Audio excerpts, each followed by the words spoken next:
ఎన్నికలు ముగిశాయి. ఇక బెట్టింగ్ బంగారు రాజులు బయలుదేరారు. మామూలుగా లేదు పరిస్థితి. కోట్లలో బెట్టింగ్ నడుస్తుందంట. సో ఇది అనధికారమే అయినప్పటికీ కూడా చాలా భారీ స్థాయిలో బెట్టింగులు నడుస్తున్నాయి అనేది చెప్పుకుంటున్నటువంటి అంశాలు. ఇక దీంట్లో పరిస్థితులు ఎలా తయారయ్యాయి అంటే టీడీపీ వాళ్ళు చేస్తున్నటువంటి బెట్టింగ్ ప్రాపగాండాకి వైసీపీ నాయకులు కార్యకర్తలే డైలమాలో పడిపోయినటువంటి పరిస్థితి. ఎందుకని ఇట్లా చెప్పాల్సి వస్తుంది అంటే టీడీపీనే అధికారంలోకి వస్తుంది, దీంట్లో డౌటే లేదు. మీరు గెలిస్తే రూపాయిన్నర, మేము గెలిస్తే రూపాయి. సో దమ్ముంటే మీరు పందెం కట్టండి, రూపాయికి 10 రూపాయలు ఇస్తామని చెప్పి టీడీపీ వాళ్ళు బెట్టింగ్కి ఆఫర్ చేస్తున్నారంట వైసీపీ వాళ్ళకి.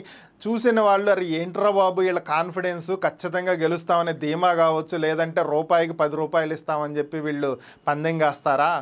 సో టీడీపీనే గెలవబోతుందేమో అనేటువంటి క్వశ్చన్ మార్క్లో వైసీపీ నాయకులు పడిపోయారండి. సో ఈవెన్ అధినేత జగన్మోహన్ రెడ్డి ప్రత్యక్షంగా 150 సీట్లు మనం గెలవబోతున్నాం, దేశం మన వైపు తిరిగి చూడబోతుంది, మనమే అధికారంలోకి రాబోతున్నాం అని చెప్పినా కూడా ఎక్కడో ఒక క్వశ్చన్ మార్క్ అయితే నాయకుల్లో ఉంది అనేది నిర్వివాదాంశం. ఖచ్చితంగా ఇదే వాళ్ళ మైండ్లో ఉన్నది.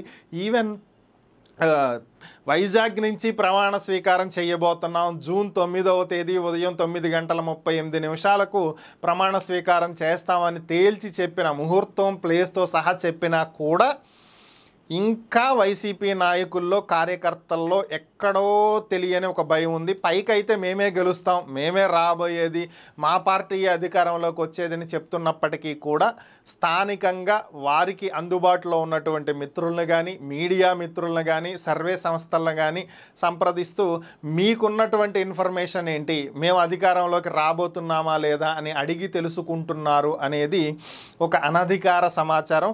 ఓవరాల్గా బెట్టింగులతో టీడీపీ వాళ్ళు అయితే హైప్ అయితే క్రియేట్ చేసుకుంటున్నారు, కానీ రేపు పొద్దున ఓడిపోతే మాత్రం విషయం వేరే లెవెల్లో ఉంటుంది.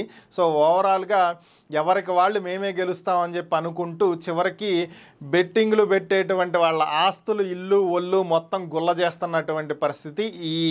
ఈ హైప్ అంతా క్రియేట్ చేస్తుంది కేవలం బెట్టింగులు భారీగా పెట్టి డబ్బులు నొక్కటానికే. కాబట్టి బెట్టింగులు పెట్టే వాళ్ళు ఎవరైతే ఉన్నారో వీళ్ళు కాస్త ఆలోచించి విఘ్నతతో బెట్టింగులు పెట్టుకుంటే బాగుంటుంది. పెట్టుకోమని మేము చెప్పట్లేదు, ఎంకరేజ్ చేయం, ఎందుకంటే ఇది ఇల్లీగల్. కాబట్టి ఇలాంటి వదంతులను నమ్మి ఏది నిజమో ఏది అబద్ధమో తెలుసుకోలేక పొరపాటు పడద్దు అని మాత్రం చెప్తున్నాం. జాగ్రత్త పడండి అని.